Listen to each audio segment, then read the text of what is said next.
Remote work doesn't have to mean all-day video calls. Summary. When people work from home, they are often expected to be virtually present during the regular workday. This can pose problems as people juggle the realities of working from home. GitLab, which has long worked all remotely, has shown that working from home can be highly flexible, mixing. The COVID-19 crisis has distanced people from the workplace, and employers have generally, if sometimes reluctantly, accepted that people can work effectively from home. As if to compensate for this distancing and keep the workplace alive in a virtual sense, employers have also encouraged people to stick closely to the conventional workday.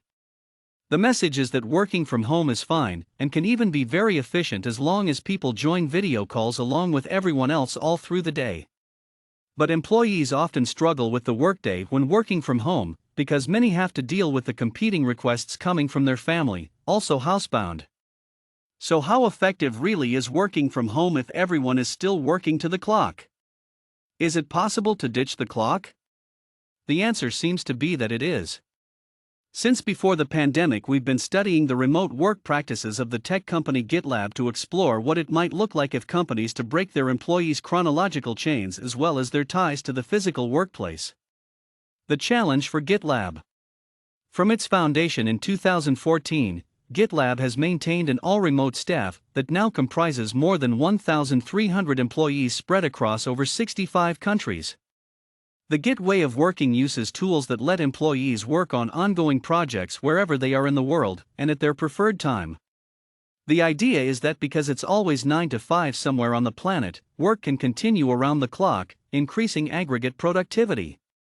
That sounds good, but a workforce staggered in both time and space presents unique coordination challenges with wide-ranging organizational implications. The most natural way to distribute work across locations is to make it modular and independent so that there is little need for direct coordination. Workers can be effective without knowing how their colleagues are progressing. This is why distributed work can be so effective for call centers and in patent evaluation. But this approach has its limits in development and innovation-related activities, where the interdependencies between components of work are not always easy to see ahead of time. For this kind of complex work, co-location with ongoing communication is often a better approach, because it offers two virtues: synchronicity and media richness. The time lag in the interaction between two or more individuals is almost zero when they are co-located, and, although the content of the conversation may be the same in both face-to-face and in virtual environments, the technology may not be fully able to convey soft social and background contextual cues. How easy is it to sense other people's reactions in a group Zoom meeting? All this implies that simply attempting to replicate online, through video or voice chat, what happened naturally in co-located settings is unlikely to be a winning or complete strategy. Yet this approach of seeing the face is the one that people seem to default to when forced to work remotely, as our survey of remote working practices in the immediate aftermath of lockdowns around the world has revealed. Tacit coordination. There is a way through this dilemma. Our earlier research on offshoring of software development showed that drawing on tacit coordination mechanisms, such as a shared understanding of work norms and context, allows for coordination without direct communication. Coordination, in this case, happens through the observation of the action of other employees and being able to predict what they will do and need based on shared norms. It can occur either synchronously, where, for instance, two people might work on the same Google Doc during the same time period, or asynchronously, when people make clear handoffs of the document and do not work on it when the other is. Software development organizations often opt for this solution and tend to rely extensively on shared repositories and document authoring tools, with systems for coordinating contributions, example, continuous integration and version control tools. But GitLab is quite unique in the for-profit sector in how extensively it relies on this third path, not only for its coding but for how the organization itself functions. It leans particularly on asynchronous working because its employees are distributed across multiple time zones. As a result, although the company does use video conferencing, almost no employee ever faces a day full of video meetings. How it works at GitLab. At the heart of the engineering work that drives GitLab's product development is the Git workflow process invented by Linux founder Linus Torvalds. In this process, a programmer making a contribution to a code forks, copies the code, so that it is not blocked to other users, works on it, and then makes a merge request to have the edited version replace the original, and this new version becomes available for other contributions. The process combines the possibility of distributed asynchronous work with a structure that checks for potential coordination failures and ensures clarity on decision rights. Completely electronic, which makes remote work feasible, and fully documented, it has become an important framework for distributed software development in both for-profit and open-source contexts. GitLab has taken the Git a step further, applying it also to managerial work that involves ambiguity and uncertainty. For instance, GitLab's chief marketer recently outlined a vision for integrating video into the company's year-ahead strategy. He requested asynchronous feedback from across the company within a fixed time window, and then scheduled a single synchronous meeting to agree on a final version of the vision. This vision triggered asynchronously input changes from multiple contributors to the company's handbook pages relating to marketing objectives and key results that were merged on completion. GitLab's high degree of reliance on asynchronous working is made possible by respecting the following 3 rules right down to the task level. 1. Separate responsibility for doing the task from the responsibility for declaring it done. In co-located settings, where employees are in the same office, easy communication and social cues allow them to efficiently resolve ambiguities and manage conflict around work responsibilities and remits. In remote settings, however, this can be difficult. In GitLab, therefore, every task is expected to have a directly responsible individual, DRI, who is responsible for the completion of the task and has freedom in how it should be performed. The DRI, however, does not get to decide whether the task has been completed. That function is the responsibility of a maintainer, who has the authority to accept or reject the DRI's merge requests. Clarity on these roles for every task helps reduce confusion and delays and enables multiple DRIs to work in parallel in any way they want on different parts of a code by making local copies, forking. It is the maintainer's role to avoid unnecessary changes and maintain consistency in the working version of the document or code. In a non-software context, say in developing the GitLab handbook page on expenses policies, individual DRIs, who could be anyone in the company, would write specific policies in any way they choose, and their contributions would be accepted or rejected by the CFO acting in the capacity of maintainer, who could also offer feedback, but not direction, to the DRIs.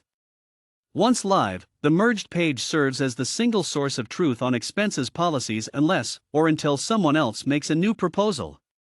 Once more, the maintainer would approve, reject, or offer feedback on the new proposal.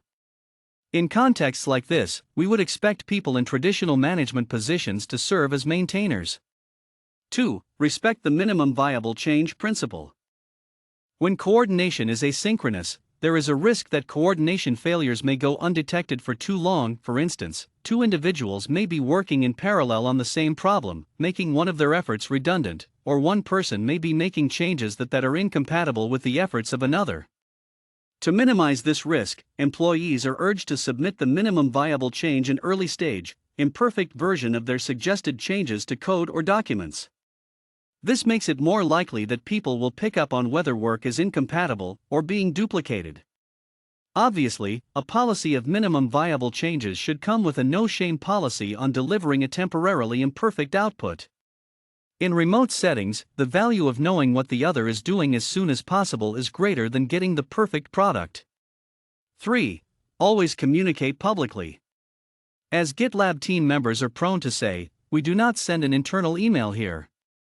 Instead, employees post all questions and share all information on the Slack channels of their teams, and later the team leaders decide what information needs to be permanently visible to others. If so, it gets stored in a place available to everyone in the company, in an issue document or on a page in the company's online handbook, which is accessible to anyone, in or outside the company. This rule means that people don't run the risk of duplicating or even inadvertently destroying the work of their colleagues. Managers devote a lot of time to curating the information generated through the work of employees they supervise, and are expected to know better than others what information may be either broadly needed by a future team, or that would be useful for people outside the company. Recognizing the limits of the GitLab approach. However well implemented, asynchronous remote working of this kind cannot supply much in the way of social interaction.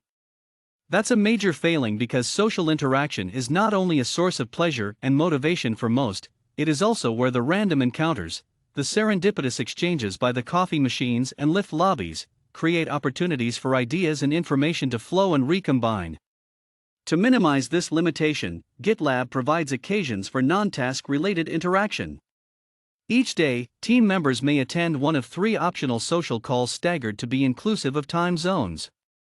The calls consist of groups of 8 to 10 people in a video chat room, where they are free to discuss whatever they want. GitLab provides a daily starting question as an icebreaker in case needed, such as, "What did you do over the weekend?" or "Where is the coolest place you ever traveled and why?"